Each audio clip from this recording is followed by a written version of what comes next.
Hello friends, আজ তোমাদের সাথে শেয়ার করতে চলেছি একটা অন্যরকম রেসিপি।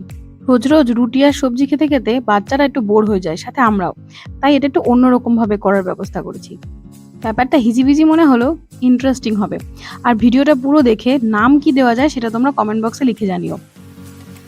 সবার প্রথমে সবজিটা কি বানিয়েছি সেটা দেখিয়ে নিই।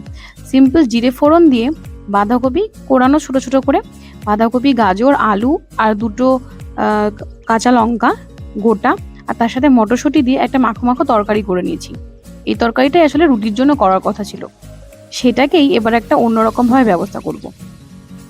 এর মধ্যে এবার একজন মটরশুঁটি খাওয়ার বায়না শুরু করে দিয়েছে, আর এদিকে আটার লেচিগুলো দিয়ে রুটি বানিয়ে নিচ্ছি।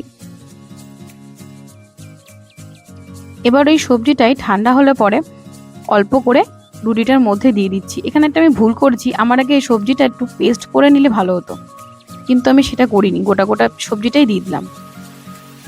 এতে একটা সমস্যা হচ্ছিল, বেলার সময় বাইরের দিকে একটু বেরিয়ে আসছিল, তবে খুব একটা বেরোয়নি। ঠিক এইভাবে চেপে চেপে একটা মোটামুটি সাইজ করেছি ষড়ভুজাকার, তারপরে আবার বেলে দিয়েছি।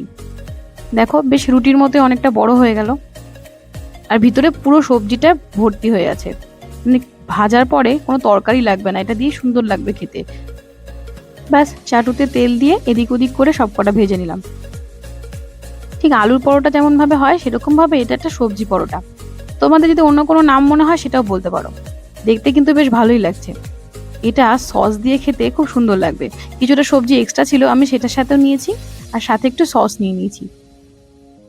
দেখে কিন্তু বেশ লোভনীয় লাগছে না? খেতেও সত্যি খুব টেস্টি। তোমরা ট্রাই করে দেখতে পারো, কেমন লাগলো সেটা কমেন্ট বক্সে লিখো।